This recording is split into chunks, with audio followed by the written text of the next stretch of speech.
Again, nothing makes sense, and you all need to pay attention to some of what Jerome Powell has said lately.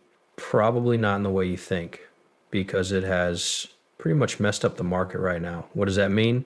I'll let you know soon. But first, I want to talk about what Fed Chair Powell said in his testimony. The Fed is in a good position to wait and see about rate cuts. He said that tariffs are likely to make prices go up and hurt the economy, and there is no immediate signal of interest rate cuts. He also said that the job market has stayed strong and inflation has slowed down, but is still pretty high. These statements from Powell show that he is not ready to lessen rates. Many other Fed members are ready, but not Trump himself yet. We'll soon see what happens with all the pressure on the Fed from Trump's other members, but I can't say for sure. From my point of view, it's clear that the Fed isn't planning to lower interest rates in July, but other people could push him over the edge and make him do it.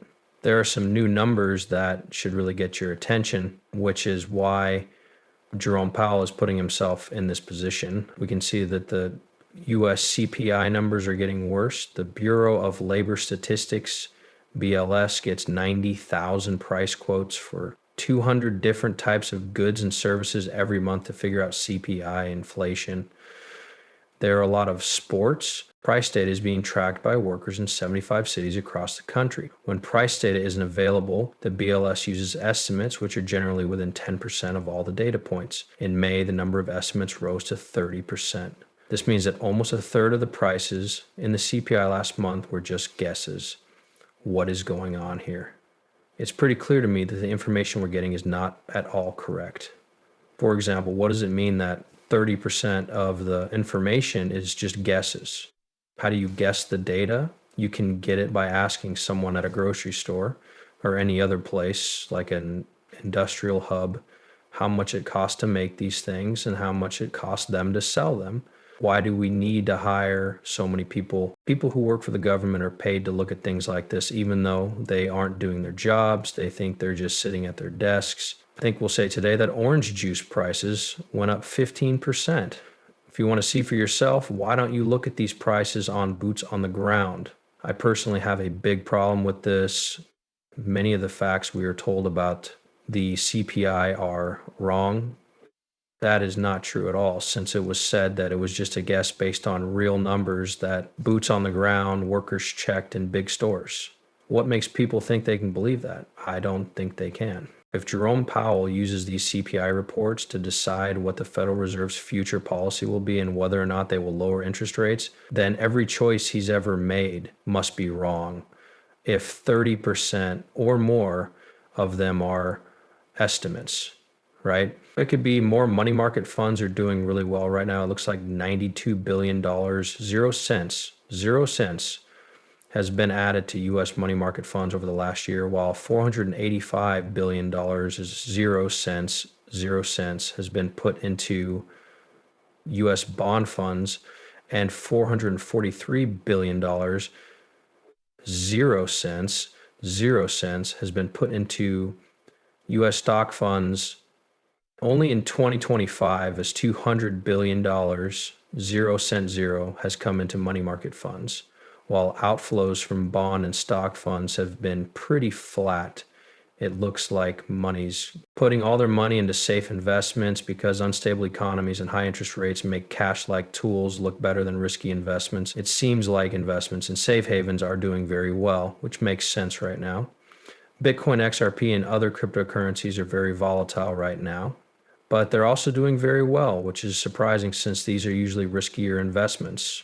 For example, XRP is trading at about $220.00 right now because of all the worries about the war between Iran and the Red. Right now, things are very strange. This does look a lot like a V, which is what I said would happen, thanks to everyone in the Crypto Warrior group who saw that we're still not safe. Now it's my turn to talk about rates and what other banks are doing. It's this very important knowledge. The Swiss National Bank cut rates by 25 basis points, bringing them down to 0%. What is it in the US? 4, 5. The Bank of Japan kept the main interest rate at 0.5%, which is the highest level since 2008.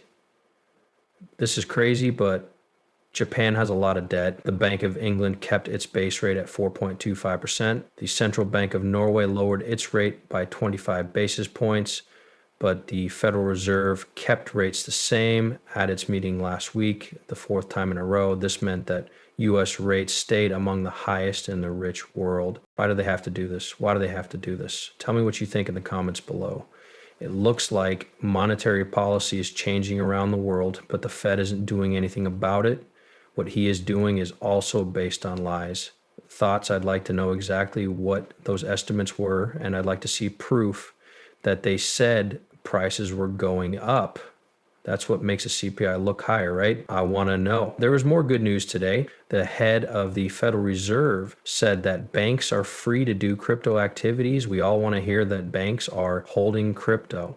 The government is also putting trillions of dollars into the cryptocurrency business, which is adding to its strength and trustworthiness. I think we've all been waiting for this big change in the rules. Banks can now do crypto business. Also, if you haven't already, follow my X. That's where I post all of these updates every day. Wow, this is really cool. I want to talk about what's going on here. Okay, this really needs our attention. When we look at the Bollinger Band right now, we can see that the bottom support line is very low and the top resistance line is very close. XRP did bounce back in a V shape. What is an alert? This tells us that things could go badly in the short term at the very least. I just want to make things clear. We're moving around 220 right now, so we could charge 10 cents more, which sounds great to me. But if we touch this line at 230, it's likely that we'll go back to the middle line at 205. And if we hit that line, it's more likely that we'll go even lower to our support level at 180.